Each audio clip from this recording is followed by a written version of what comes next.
नमस्कार। इन सूफी कहानियों की श्रृंखला में आज जिस कहानी को लेकर उपस्थित हुए हैं, ये कहानी है एक ऐसे व्यक्ति की जो परम तत्व की तलाश में हिमालय तक पहुंचता है।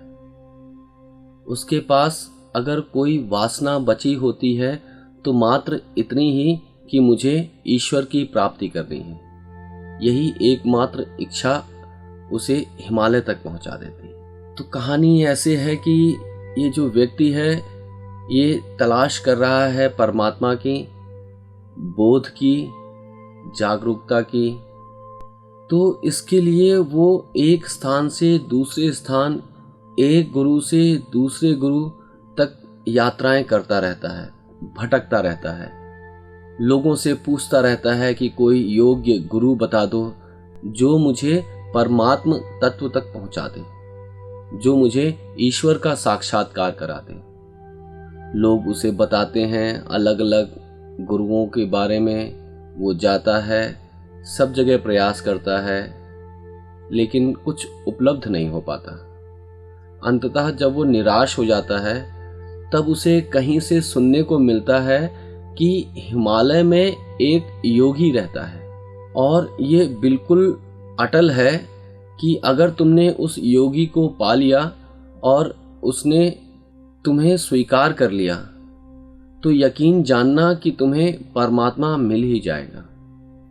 तो अब वो व्यक्ति तलाश करना चाहता है उस योगी की जो हिमालय में रहता है, और हिमालय तक जाने के लिए उसे लंबी यात्रा करनी है। इस लंबी यात्रा के लिए पहले वो 2 वर्षों तक अथक परिश्रम करके कुछ पैसे जुटाता है, क्योंकि इस लंबी यात्रा में उसे काफ़ी पैसों की भी ज़रूरत आने वाली थी।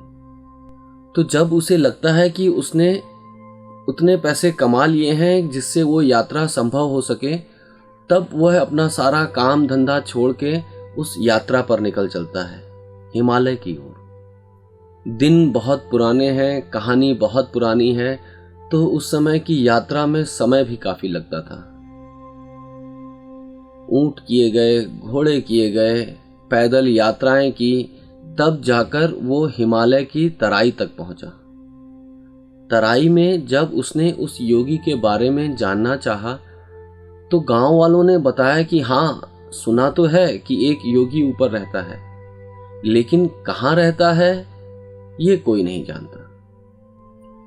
क्योंकि सुनने में आया है कि जब जब किसी व्यक्ति ने उसे ढूंढ लिया तो उसके बाद वो और भी गहरी दुरूह घाटियों में चला जाता है, हिमालय के उत्तुंग पहाड़ों पर चला जाता है। तो उसे ढूंढ पाना बहुत मुश्किल है, लेकिन ये विश्वास करो कि अगर तुमने उसे खोज लिया तो ईश्वर साक्षात्कार निश्चित है। अब इसके अंदर और भी जिज्ञासा और भी ऊर्जा बढ़ जाती है जब उसे यकीन हो जाता है कि हाँ, कहीं तो कोई है और लोगों को विश्वास भी है कि वो मुझे मेरे गंतव्य तक, मेरी मंजिल तक, मेरे लक्ष्य तक मुझे पहुंचा देगा। वो और हिमालय के गहराइयों में उतरता है, पहाड़ों को खंगालता है, इधर उधर भटकता रहता है। 2 साल बीत जाते हैं और इस बीच उसको खाने के लिए भी कुछ था नहीं विशेष। तो जो भी जंगली फल मिलते, कुछ घास फूस, पत्तियां, यही सब खा पी के किसी तरह अपने आप को जिंदा रखा था और तलाश जारी थी। लेकिन इस तरह अपर्याप्त भोजन से कोई कितने दिन चल पाता।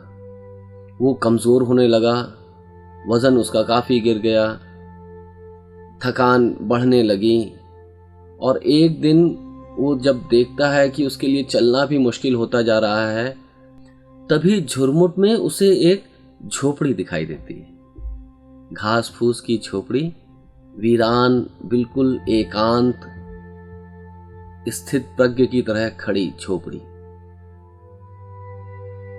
चलने की स्थिति अब उसकी नहीं बची थी, चल पाना बहुत मुश्किल हो गया था, लगभग वो गिर गिर सा जा रहा था। लेकिन फिर भी उस झोपड़ी को देखते ही उसके अंदर एक नई ऊर्जा का संचार हो गया। वो किसी तरह घिसटते घिसटते वहां तक पहुंचा और वो देखता है तो पाता है कि झोपड़ी में दरवाजा ही नहीं। अंदर जाता है, देखता है कोई सामान भी नहीं और ऐसा कोई चिन्ह भी नहीं, ऐसी कोई स्मृति भी नहीं उस झोपड़ी के अंदर जो ये बताए कि यहाँ कोई रहता था या वर्षों पहले भी कभी कोई रहा है। ऐसी कोई भी उसे निशानी दिखाई नहीं देती। सामान तो कुछ था ही नहीं, अंदाजा भी कैसे लगता कि यहाँ कोई रहता भी है या कोई नहीं रहता। और ये संकेत था उसके लिए, लेकिन वो समझ ना पाया। वो झोपड़ी अपने आप में एक मुकम्मल संदेश थी कि इस तरह खाली हो जाओ, द्वार दरवाजे छोड़ दो, खोल दो, उन्हें हटा ही दो, परमात्मा को भीतर आने दो, आ जाने दो, परमात्मा में एक हो जाने दो। ये था उस झोपड़ी का संदेश।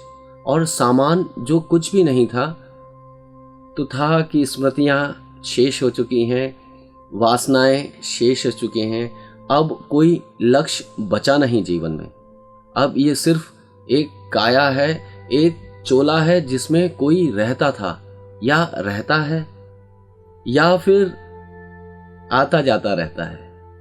अब वो इससे बंधा नहीं, अब इस झोपड़ी ने उसे बांधा नहीं। लेकिन वो जिज्ञासु कुछ समझ नहीं पाता और निराश हो जाता है। निराश होके वहीं दरवाजे की डेवढ़ी पर धम्म से गिर जाता है और उसके मन से एक आह निकलती है कि बहुत हुआ, अब मैं इसे छोड़ता हूँ। अब मुझे कुछ तलाश नहीं करना, कोई परमात्मा नहीं ढूंढना, कोई योगी नहीं ढूंढना, बहुत हुआ, अब मैं छोड़ता हूँ इसे। और कहानी कहती है कि जिस क्षण उसके अंदर ये भाव समग्र रूप से बढ़ जाता है, उसे आच्छादित कर देता है केवल एकमात्र यही भाव कि अब मैं सब छोड़ता हूँ, अब मुझे कुछ पाना नहीं, कुछ ढूंढना नहीं, जो हूँ, जहाँ हूँ, जैसा हूँ, अपने आप में पूर्ण हूँ, बहुत हूँ। और वो धम से गिर जाता है, लेट जाता है। उस हिमालय की सुंदर वादी में सोंधी सोंधी धूप उसके ऊपर बरस रही थी, शीतल हवाएं बह रही थीं। तब उस बहती हवा के साथ कुछ फूलों की सुगंध उसके पास में पहुंचती है, जैसे पास ही कहीं कोई फूलों की घाटी भी हो, और वो उस सुगंध से सराबोर हो जाता है। वो उसके लिए जैसे परमात्मा का प्रसाद था, उसकी कृपा थी, उसका आशीष था, और वो उस आशीष में सराबोर हो जाता है, नहा जाता है। बिल्कुल एक अलग ही आनंद उसे प्राप्त होता है और तभी उसे महसूस होता है कि कोई है जो उस पर झुका हुआ उसे उठाने की कोशिश कर रहा है, उसे जगाने का प्रयास कर रहा है। वो जागता है, आंखें खोलता है, देखता है कि वो बूढ़ा योगी वहां खड़ा उसे जगा रहा है। उसको देखता है, समझ नहीं पाता कि ये कितना बूढ़ा है। 200 साल की उम्र होगी, 300, 400 या कि 500 से भी ऊपर की उम्र होगी इस योगी की। कुछ समझ नहीं पाता है। चिरकालीन योगी उसे महसूस होता है। तो वो योगी, वो बूढ़ा योगी उससे पूछता है कि वाह, आखिर तुम आ ही गए, आखिर तुमने खोज ही लिया। तो तुमको लगता है कि क्या तुमने खोजा या तुम्हें प्राप्त हो गया, या कि तुमने अपने आप को छोड़ा और तुमको उपलब्ध हो गया। तुमने परमात्मा के लिए स्थान दिया और वो प्रकट हो गया। क्या कहते हो, क्या सोचते हो तुम? ये ध्यान तुम्हें कैसे प्राप्त हुआ? बताओ, क्या अब तुम कुछ पूछना चाहते हो? तो वो कहता है नहीं, अब मुझे साक्षात्कार हो गया, उसका प्रसाद प्राप्त हो गया, उसकी कृपा प्राप्त हो गई। अब वो नहीं, मैं नहीं। अब वो जो अंतर था, जो पर्दे थे मेरी वासनाओं के, भले ही वो मात्र इतनी ही वासना थी कि ईश्वर को पाना है, लेकिन जैसे ही वो दूर हुई, वो विचार हटा, मैं अमन को उपलब्ध हो गया, निर्विचार को उपलब्ध हो गया। और उस निर्विचार की अवस्था में मैंने जाना कि परमात्मा तो बरस ही रहा है। तो ये थी छोटी सी कहानी जो इशारा करती है और गहरा इशारा करती है और याद दिलाती है कपिल के उस सूत्र को कि अथ योग अनुशासनम, कि अब मैं योग के अनुशासन में जाता हूं। अब कब? जब इस संसार से मैं ऊब गया, थक गया और ये समझ पैदा हो गई कि यहाँ पर कुछ मिलना नहीं है, यहाँ जो भी कुछ है वो नश्वर है। जब ये संसार ही नश्वर है, मैं भी नश्वर हूँ, तो मेरी इच्छाएं, मेरी वासनाएं मुझे कहाँ तक लेके जाएंगी? वो सब मुझे अंततः नष्ट ही कर देंगी। तो इस यात्रा में जो सबसे बड़ी दिक्कत है वो यही है कि अब मैं सब छोड़ता हूं। जब ये भाव समग्र रूप से पूरे अस्तित्व में फैल जाता है, ये समझ विकसित हो जाती है कि बुद्ध का वचन याद आता है कि संसार दुख है।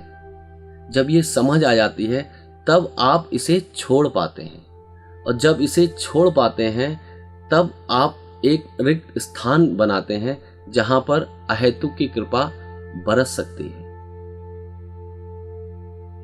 तो देखें, कभी ईश्वर से शिकायत ना करें कि मैंने तुम्हें इतना खोजा और तुम मिले नहीं, क्योंकि वो तो भीतर था। जहां भी आप खोजने गए, आप अपने से बाहर बाहर और बाहर होते गए। तो ज्यादा बाहर की यात्राएं ना करें, जो भीतर है उसके लिए तो ठहरना होगा, अपने भीतर डुबकी लगानी होगी, बाहर दूर के सितारे छोड़ने होंगे, उस मृग मरीचिका को छोड़ देना होगा। और वो छूटता तभी है जब वो समझ आ जाती है। तो देखें, संसार को थोड़ा और गौर से देखें, अपने अनुभवों को और टटोलें, उन पर थोड़ा मनन करें कि आखिर दौड़ दौड़कर पाया क्या है और आप पा भी क्या सकते हैं। जब भी कुछ भी पाते हैं तो मन उसके और आगे निकल जाता है। आज आपके पास 10 हैं, वो 100 की मांग करने लगता है। आज आपके पास एक घर है, वो 4 घरों की मांग करने लगता है। आज आपके पास, आपको लगता है कि कुछ प्राप्त हुआ, जो तलाशा था मिल गया, लेकिन उसके मिलते ही आप पाते हैं कि मन तो और आगे भटका जा रहा है और आगे दौड़ाता जा रहा है।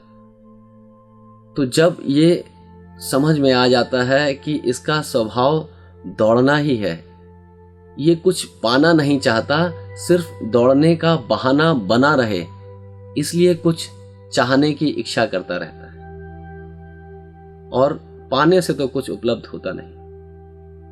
तो दौड़ना कुछ कम करें, कभी तो ठिठक के ठहर जाएं और देखें कि क्या चल रहा है, क्या पा रहे हैं। तो आप पाएंगे कि दुख और विषाद के अलावा हम कुछ भी नहीं पा रहे। परेशानियां, चिंताएं, संताप, तनाव, मानसिक उलझने, तो जब यही सब पा रहे हैं जो हम पाना नहीं चाहते, लेकिन मिलता यही है, तो हमारी यात्रा कहीं ना कहीं गलत दिशा में जा रही है। हम जो भी सोचते हैं शायद वो ठीक ढंग से नहीं सोच रहे। अपने ढंग को और गहरे सोचना होगा, अपने ढंग को और बदलना होगा। बात कहने सुनने की नहीं, बात अनुभव की है।